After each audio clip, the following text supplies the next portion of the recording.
കൂട്ടുകാരെ, അപ്പം ഞാനിന്ന് നല്ലൊരു അവൽ വിളയിച്ചതിൻ്റെ റെസിപ്പി ആയിട്ടാണ് കേട്ടോ വന്നിരിക്കുന്നത്. അപ്പോൾ ഇനി നമ്മുടെ കുട്ടികളൊക്കെ വീട്ടിൽ തന്നെ കാണുമല്ലോ. അപ്പോൾ ഇതുപോലെ അവൽ വിളയിച്ചതൊക്കെ ഉണ്ടാക്കി നല്ല എയർ ടൈറ്റ് കണ്ടെയ്നറിലൊക്കെ ഇട്ട് വെക്കുവാണെങ്കിൽ അവർ കയറി ഇറങ്ങി ഇങ്ങനെ തിന്നോണ്ട് നടന്നോളും.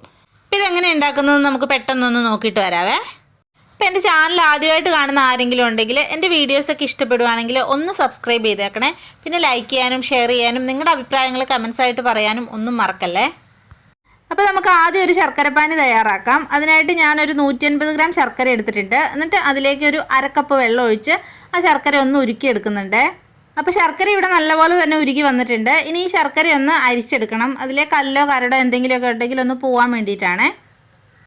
ഇനി ഒരു ചീനിച്ചട്ടി അടുപ്പിലേക്ക് ചൂടാക്കാനായിട്ട് വെക്കുന്നുണ്ട്. എന്നിട്ട് അതിലേക്ക് ഒരു 2 ടീസ്പൂൺ നെയ്യ് ഒഴിച്ച് കൊടുക്കുന്നുണ്ട്. എന്നിട്ട് അതിലേക്ക് കുറച്ച് കാഷ്യൂ നട്ട്സ് ഇട്ട് കൊടുക്കുന്നുണ്ട്. അതൊന്ന് ഒരു ലൈറ്റ് ബ്രൗൺ കളറായി വരുമ്പോഴേക്കും ഞാൻ അതിലേക്ക് കുറച്ച് പൊട്ടുകടലയാണ് ഇട്ട് കൊടുക്കുന്നത്.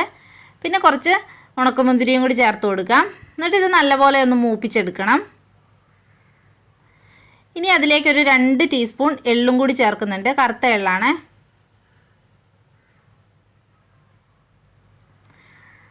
അതൊന്ന് നല്ലപോലെ തന്നെ ഒന്ന് മൂപ്പിച്ചെടുക്കണം. എന്നിട്ട് അതൊന്ന് നമുക്ക് കോരി മാറ്റാവേ.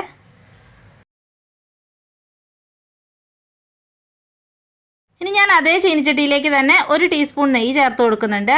കൂടെ ഒരു മുറി തേങ്ങയും കൂടി ചിരകിയത് ചേർക്കുന്നുണ്ട്. എന്നിട്ട് അത് നല്ലപോലെ തന്നെ ഒന്ന് ചൂടാക്കി എടുക്കണം. എന്നിട്ട് നമ്മൾ നേരത്തെ തയ്യാറാക്കി വെച്ചിരിക്കുന്ന ആ ശർക്കരപ്പാനി ഉണ്ടല്ലോ, അതും കൂടി ഒന്ന് അരിച്ചൊഴിച്ച് ചേർക്കുന്നുണ്ട്.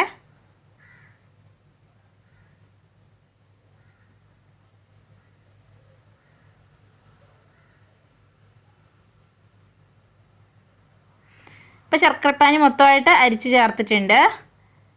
ഇനി ഈ തേങ്ങ ഈ ശർക്കരപ്പാനിയിൽ കിടന്ന് നല്ല പോലെ ഒന്ന് വിളയിച്ചെടുക്കണം. ഒരു 1.5-2 മിനിറ്റോളം ഇതിങ്ങനെ ലോ ഫ്ലെയിമിൽ നമ്മളിത് വിളയിച്ചെടുക്കണം.